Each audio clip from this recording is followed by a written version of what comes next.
The reason we have the conference in New Mexico is to highlight the accomplishments that we are making in total commercial space industry and to support the products and services that are being developed out at Spaceport America. That's why I hold the conference here. And if we didn't have the spaceport, we wouldn't be doing ISPCS. So I hold the conference here in support of the industry, and one of the components of the industry is Spaceport America. But I would not be holding the conference at Spaceport America. I knew there was demand out there.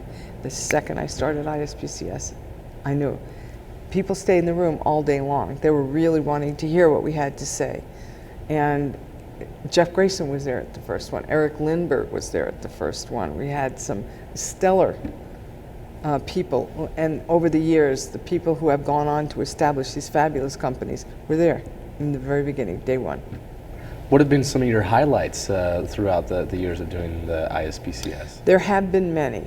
Off the top of my head, I would say, today and yesterday, wonderful highlights about these wonderful panels that we're talking now about things. Tim Pickens and Mark Sirangelo were talking about the supply chain development. Meanwhile, Virgin is collaborating and having a supply chain meeting here. The fact that the spaceship company is hiring and they're represented in the Commercial Space Exhibit Hall. And so we opened the Commercial Space Exhibit Hall for the first year.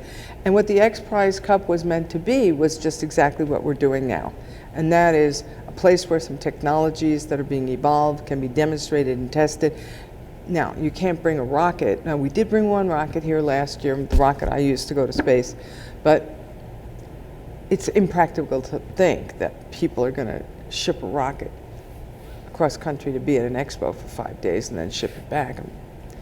So we have realistic expectations about the technologies, but as you were in the hall with Mr. Bigelow, Pat, I have an idea. Oh, you do? Yeah, how about this? And were you there when he fired the engine last night? He's such a riot. And Pickens, of course, Tim Pickens. Pat, that won't be a problem.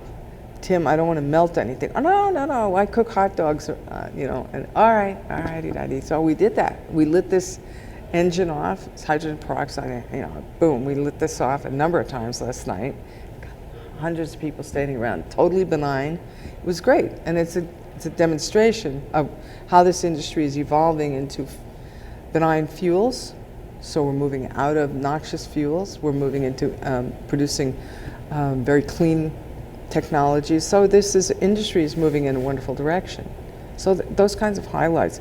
We had a session on trust with Leroy Mom, and it was wonderful to see how many people said this, like, I've been thirsty for a drink of water.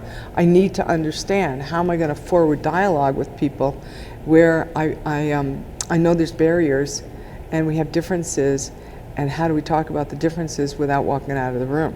The other discussion that George Neal talked about is, let's really be analytical about where the industry is right now and how it is that we can move forward, what has to be worked on.